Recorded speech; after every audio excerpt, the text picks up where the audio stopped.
Bonjour et bienvenue sur les télés François Fillon. L'État fait un geste inédit, achète en direct à Alstom donc, des trains pour sauver le site de Belfort. C'était la bonne mesure ? Bon, j'espère que le site de Belfort sera sauvé, mais c'est vraiment le sapeur camembert, quoi. C'est-à-dire qu'on creuse un trou pour en boucher un autre. La question, elle est simple, c'est est-ce que la SNCF a besoin de ces trains ou pas ? Si elle avait besoin de ces trains, on se demande pourquoi ils n'ont pas été commandés plus tôt. Si elle n'en a pas besoin, ça veut dire que la SNCF, qui est déjà dans une situation financière absolument ingérable, va encore voir son déficit s'aggraver. Donc il y a quelqu'un qui va payer ces trains. Qui va payer ces trains ? Est-ce que ce sera les contribuables ou est-ce que ce sera les usagers de la SNCF qui paient déjà des billets très chers ? Vous voyez, voilà, quand on rentre dans ce genre de mécanique, ça aboutit toujours à des catastrophes. Est-ce que justement le fait de mettre en étendard comme ça la mission de sauver le site de Belfort n'est pas le produit de la campagne présidentielle ? En 2012, je me souviens, c'était le Jabi qui jouait un peu son rôle. Il y a toujours des phénomènes. Et ça masque la réalité d'un Bien sûr, économique. mais surtout, ce que ça masque, c'est le discours, le débat sur la compétitivité. Pourquoi est-ce qu'il y a un problème industriel en France ? C'est pas parce que la SNCF commande pas assez de trains, c'est parce qu'on travaille 220 heures de moins que nos voisins allemands, parce qu'on a des charges plus élevées et que la compétitivité de l'industrie française s'effondre. Voilà. Et tant qu'on n'accepte pas de regarder en face cette réalité, eh ben on continuera à mettre des rustines, à boucher des trous et à faire surtout le sapeur camembert. Voilà, et comme dit aussi Benoît Hamon ce matin, c'est du bricolage en période présidentielle ? C'est des gestes électoraux qui sont traditionnels dans un pays comme le nôtre, qui n'est pas suffisamment sérieux. Voilà, ce sont des sujets sérieux parce que on joue là avec l'avenir de pans entiers de notre économie et de nos services publics. Je ne sais même pas si on ne menace pas d'autres usines à travers cette commande. Oui, ceux qui font justement les trains intercités. Voilà, donc tout ça, c'est pas responsable. Voilà, c'est ça le sujet, c'est pas responsable. Alors, ces jours-ci, vous publiez donc un livre, votre nouvel acte de campagne, Vaincre le totalitarisme islamique. Tout d'abord, une question. Vous publiez ce livre au moment où tous les autres candidats de la primaire se focalisent sur les questions plutôt économiques. Pourquoi revenir sur l'islam, l'identité, ces sujets-là ? Alors d'abord, c'est paradoxal parce qu'on me reprochait de ne me préoccuper que d'économie. J'ai commencé par l'économie parce que je pense que c'est le sujet fondamental, c'est le sujet principal, c'est celui qui détermine le retour de la confiance en soi pour la France et les Français. Mais en même temps, qu'est-ce qui m'a amené à écrire ce livre ? C'est une réalité. C'est-à-dire qu'après les attentats de Nice, voyant la faiblesse de l'argumentation que j'entendais, à la fois l'argumentation sur l'origine de ce mal, qui débouche sur le terrorisme, et en même temps la faiblesse des propositions qui étaient faites par les responsables politiques. Je me suis dit qu'il était utile d'écrire dans un petit livre à la fois ma vision de ce danger, qui pour moi est un danger mondial et pas simplement avec une question ponctuelle, et en même temps démontrer qu'on peut le vaincre à condition de s'en donner les moyens, et en respectant l'état de droit. Mais c'est aussi, mais c'est aussi la forme. On va y revenir effectivement. Mais c'est aussi la forme qui frappe dans ce livre, parce que vous dites qu'il faut appeler un chat. Un chat, il y a un problème avec les dérives de l'islam. Vous ne craignez pas, on en parlera peut-être tout à l'heure encore, que les Français de confession musulmane se sentent une fois de plus montrés du doigt, stigmatisés ? Je crois que ce débat-là, il est trop tard pour l'avoir. Il y a un problème d'intégrisme musulman qui est une évidence. Ça ne concerne évidemment pas l'immense majorité des musulmans, mais ça concerne la religion musulmane tout entière, puisque cet intégrisme progresse à l'intérieur de la religion musulmane. Donc il faut s'attaquer à cette question, il faut le faire avec les musulmans, qui ont leur responsabilité, leur part de responsabilité dans ce combat. Mais moi, ce que je dis, c'est que ça serait absolument inacceptable et contre-productif de durcir les lois de la laïcité pour lutter contre un phénomène qui ne concerne que la religion musulmane. La liberté religieuse, c'est aussi un des acquis des batailles que nos parents et nos grands-parents ont menées pour la liberté individuelle. Alors vous dites s'attaquer donc à ce mal sans le concours Lépine de la solution miracle, certains apprécieront, ni les surenchères simplistes du Front National, mais vous préconisez surtout d'aller vers un changement d'alliance diplomatique, arrêter donc les relations privilégiées avec les monarchies du Golfe, peut-être et se retourner plutôt vers l'Iran, la Turquie. C'est quand même un changement profond. Comment vous allez arriver D'abord, je dis qu'il faut parler à tout le monde. Oui, mais en même temps, il faut parler à tout le monde. Mais il faut parler à tout le monde en disant le langage de la vérité. Voilà, on tient aujourd'hui un discours très, très dur et très accusateur à l'égard de la Russie, qui commet des fautes et qui a des responsabilités. Et en même temps, on est allié avec l'Arabie Saoudite ou avec les monarchies du Golfe, qui sont un des éléments du problème. Donc cette situation ne peut plus durer.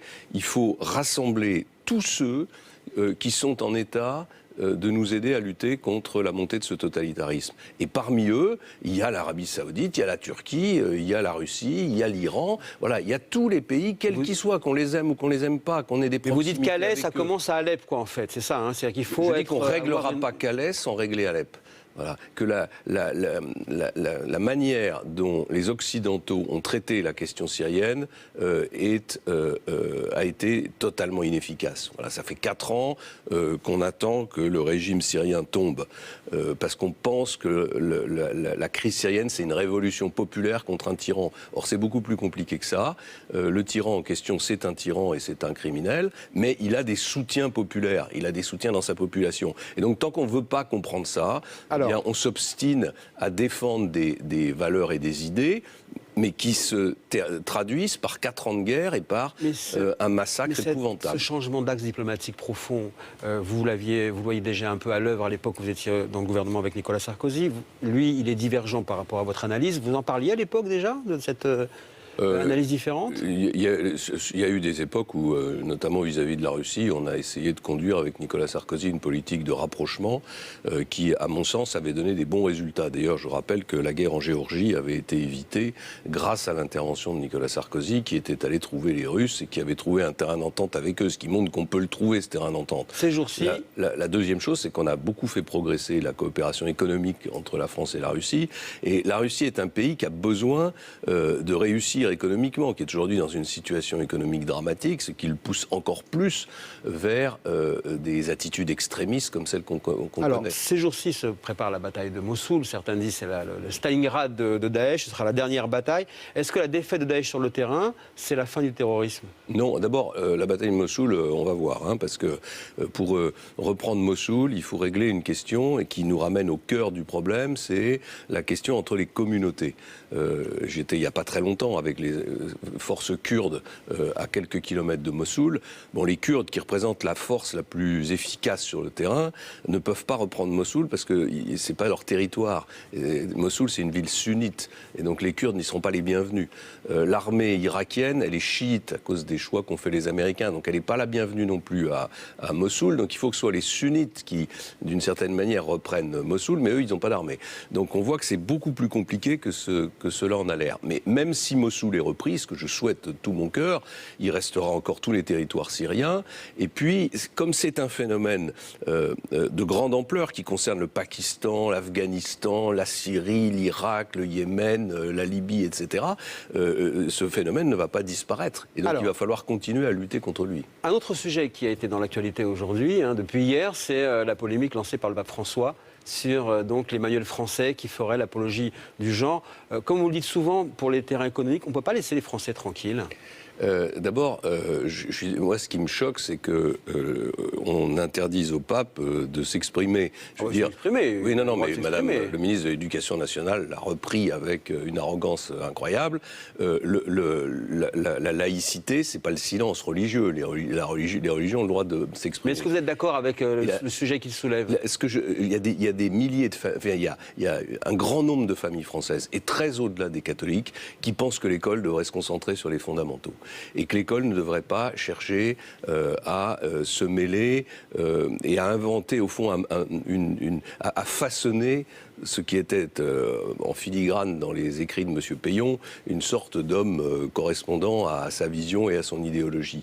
Voilà, donc pas d'expérimentation fumeuse. C'était le moment pour lancer, il y a déjà tellement de sujets de tension en France, c'était le moment pour lancer encore ou rallumer une querelle qui existe depuis longtemps déjà, vous trouvez ? Mais qui l'a rallumé la querelle ? Le pape, il a évoqué ce sujet. Le pape n'est pas comptable de la vie politique française. Le pape, il exprime une opinion, on peut être d'accord avec lui ou pas d'accord avec lui, c'est pas le sujet. Moi, ce que je dis, c'est que les familles françaises française demande au ministre de l'Éducation nationale de ne pas se livrer à ces expérimentations fumeuses. Ce qui compte aujourd'hui, c'est de réformer l'école pour qu'elle transmette des savoirs, et elle ne le fait pas, en tout cas pas suffisamment.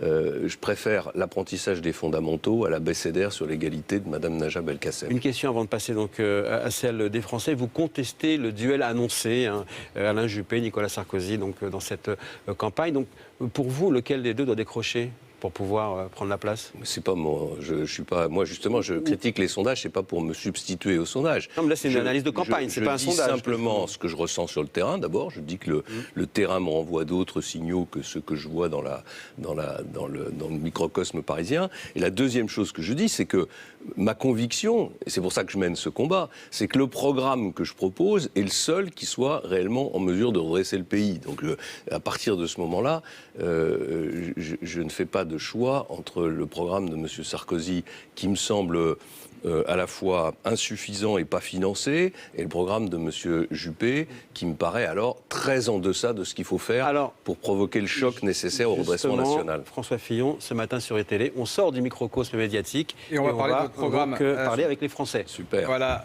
François Fillon, donc vous allez maintenant répondre aux questions de plusieurs Français qui vont vous interroger sur différents sujets qui les préoccupent. On va commencer par Karine Boulonne. Karine, elle est professeure d'histoire géo à Lille et elle s'interroge, elle, sur votre projet de suppression de 500 à 600 000 fonctionnaires si vous êtes élu en 2017. Bonjour Monsieur Fillon, je viens d'apprendre que vous comptiez dans votre projet supprimer encore plusieurs centaines de milliers de postes de fonctionnaires. Je suis professeur, nous avons des heures supplémentaires dans l'établissement, nous avons des enseignants qui ne sont pas remplacés faute de remplaçants. Ma sœur est elle-même fonctionnaire dans la police, elle a plusieurs centaines d'heures supplémentaires qu'elle ne pourra jamais récupérer. Comment est-ce que vous pouvez justifier votre position? Comment est-ce que vous pensez qu'on pourra assurer les missions de service public dans ces conditions? Je vous remercie de votre question. D'abord, il y a un premier sujet, c'est qu'il y a 5 millions d'emplois publics en France. 57% de toute la richesse nationale est consacrée à la dépense publique et on a 2200 milliards de dettes.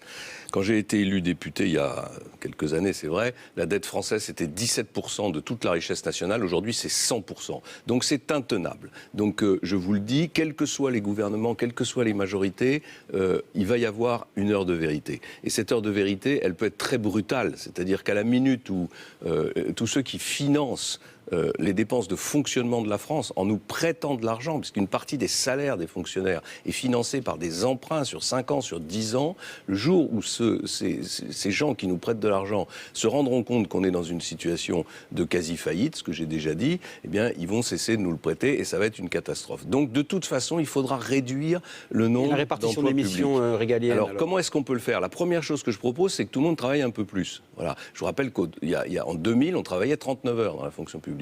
Aujourd'hui, on travaille 35 heures, voire 32 dans une partie de la fonction publique. Si on pouvait se le payer, pourquoi pas, c'est formidable, mais ça n'est pas possible. Donc ce que je demande, c'est déjà qu'on augmente un peu le temps de travail dans la fonction publique. La deuxième chose que je propose, c'est qu'on réduise un certain nombre de missions. Alors évidemment, pas celle de l'éducation, pas celle de la justice, pas celle de la santé, mais il y a des missions qui peuvent être réduites. Il y a aujourd'hui une bureaucratie qui s'est installée et que les Français ressentent dans leur vie quotidienne comme une espèce de pression, quoi. Ils ont l'impression d'être totalement enfermés dans des règles et dans des contrôles. Et c'est la deuxième chose qu'il faut faire, c'est réduire le poids de cette bureaucratie au profit des missions fondamentales comme celle de l'éducation nationale. Alors François Fillon, une autre question, et vous en parliez tout à l'heure avec Mickaël Darmon, elle concerne la religion musulmane. Bonjour Tarek Obrou, merci d'être avec nous ce matin en duplex et en direct de Bordeaux. Bonjour. Vous êtes l'imam de Bordeaux et vous souhaitez interroger François Fillon justement sur ses propos liés à l'islam en France. On vous écoute. Monsieur Fillon, bonjour. Bonjour. Votre concept de totalitarisme islamique est un concept qui demande explication parce qu'il pourrait laisser entendre que l'islam est intrinsèquement totalitaire parce qu'on remarque dans le vocable islamique au lieu d'islamiste. Y a-t-il une différence entre l'islamisme et l'islamique? Vous le savez très bien que le langage est par nature performatif, agissant, et décrire une réalité humaine aboutit à la prescrire. ce vocable pourrait laisser un impact mental très négatif auprès des musulmans comme auprès des non-musulmans, insinuant ou signifiant que l'islam, de par sa nature, est génétiquement totalitaire. Est-ce que c'est votre pensée? Moi, en tant que théologien, je dis que non.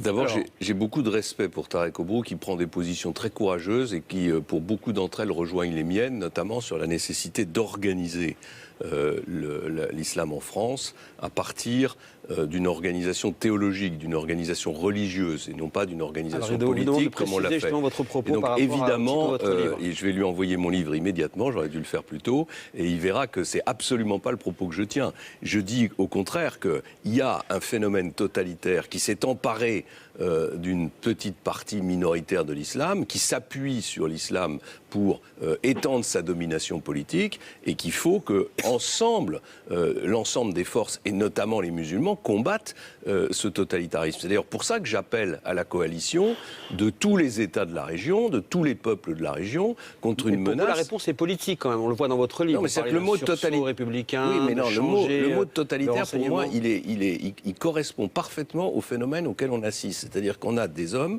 qui ont un projet politique totalitaire qui consiste à imposer à des territoires et à des peuples entiers un mode d'organisation par la violence.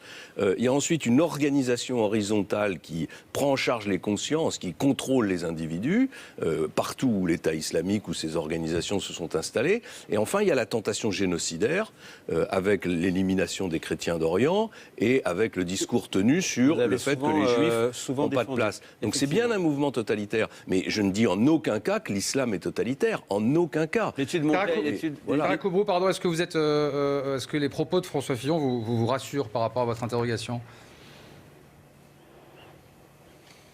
Oui, je connais très bien la nuance de sa pensée. Je lui ai posé la question pour qu'il explicite davantage sa pensée à nos téléspectateurs. Et il est vrai que l'impact sémantique du vocable pourrait laisser entendre que l'islam est génétiquement totalitaire. En effet, l'islam est une religion devenue civilisation sous l'effet de l'histoire. Aujourd'hui, les musulmans doivent faire une théologie de la sécularisation dans le sens de séparer l'ordre du religieux de l'ordre du politique. C'est une opération théologique nécessaire. On demande aux musulmans aujourd'hui de France d'effectuer ce que l'Église catholique a effectué pendant 2 siècles. Certainement matière à vous rencontrer. Je pense que c'est une question de temps, la sécularisation. Merci beaucoup. Merci Tarek Obro. Excusez-nous, on va un peu vite parce qu'il y a d'autres Français qui nous attendent. On va prendre la direction de Londres. On est en direct avec vous. Nguyen Nguyen Thieu, vous êtes marié, vous avez 3 enfants, vous êtes chef d'entreprise, vous êtes spécialisé dans la finance. Vous habitez donc à Londres. Votre question à François Fillon, on vous écoute. Oui, merci. Bonjour Monsieur Fillon. Bonjour. J'ai une question à vous poser sur l'entrepreneuriat. Et j'ai été chef d'entreprise aux États-Unis, en France et maintenant en Angleterre. Et on sait que la France a de beaux atouts, par exemple la qualité de nos ingénieurs ou bien de belles initiatives comme la French Tech. Pourtant, la plupart des PDG de start-up que je connais ne choisissent pas la France, mais préfèrent s'installer à Londres ou Hong Kong, Singapour ou San Francisco. À votre avis, que faut-il faire pour aider l'entrepreneuriat en France et pour être compétitif au niveau mondial?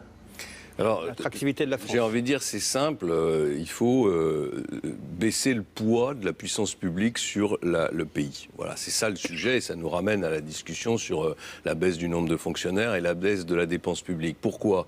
Parce que tous ces jeunes chefs d'entreprise, ils s'en vont parce qu'ils ont le sentiment qu'il y a trop de réglementation, il y a trop de contraintes et donc il n'y a pas assez de place pour l'innovation et pour la recherche, pour les nouvelles activités. Donc moi, je propose un plan complet pour l'entrepreneuriat avec des mesures extrêmement puissantes, comme par exemple, évidemment, la réforme du marché du travail, la réforme de la fiscalité du capital, pour que quand on investit en France, on puisse retrouver le bénéfice de son investissement, sinon on va investir ailleurs.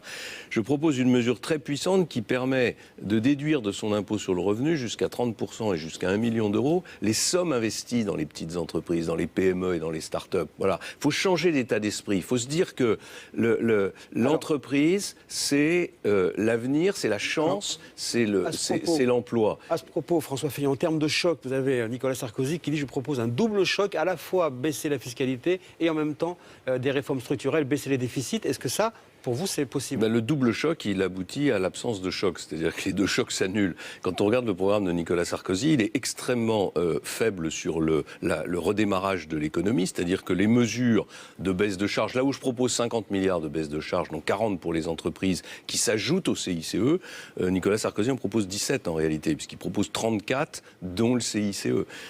Par ailleurs, il ne finance pas vraiment cette baisse de charges, que moi je finance par une hausse de la TVA. Je sais que ce n'est pas des mesures faciles à prendre, mais ça montre que le projet que je propose, c'est un projet sérieux, c'est un projet qui est financé, alors qu'il me semble, à la lecture de ce que j'ai vu, que le projet de Nicolas Sarkozy ressemble beaucoup au passé, c'est-à-dire c'est une sorte de retour vers le passé, avec des mesures qui vont dans le bon sens, mais qui ne sont pas suffisantes pour créer le choc nécessaire pour redresser le pays et pour faire en sorte que les jeunes entrepreneurs qui étaient évoqués par votre téléspectateur à l'instant ne partent plus à l'étranger, mais créent leurs activités dans notre pays.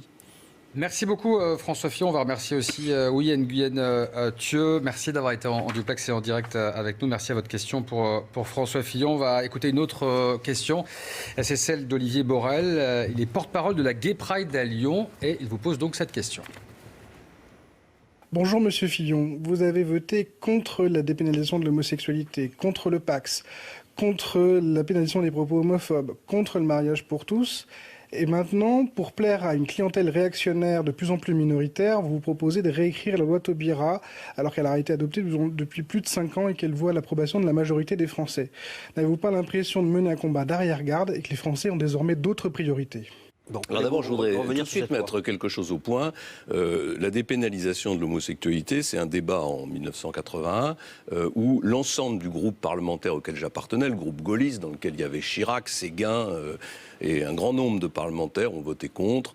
Est-ce qu'on a eu tort, est-ce qu'on a eu raison? On peut se poser la question, mais voilà, cette manière de faire comme si j'avais été le seul à voter ce texte n'est pas de bonne foi. Et aujourd'hui, pourquoi sur le fond, la question de savoir si un enfant est toujours le fruit d'un homme et d'une femme, c'est une question qui, excusez-moi, mais dépasse le débat, j'allais dire politicien, polémique. Oui, voilà, c'est une réalité. Oui. Donc moi, j'ai toujours dit que la loi Taubira, je pense qu'elle a été conduite, le débat a été mal conduit, il a provoqué une fracture dans la société française. Bon, elle est votée. Et j'ai toujours dit qu'on ne reviendrait pas sur la notion de mariage, justement pour ne pas revenir sur ce que j'appelle le respect de l'amour homosexuel, qui est maintenant symbolisé par le mariage. Mais je considère que cette loi a des conséquences sur la filiation qui sont contraires à des valeurs fondamentales pour moi. Et donc je propose de réécrire le droit de la filiation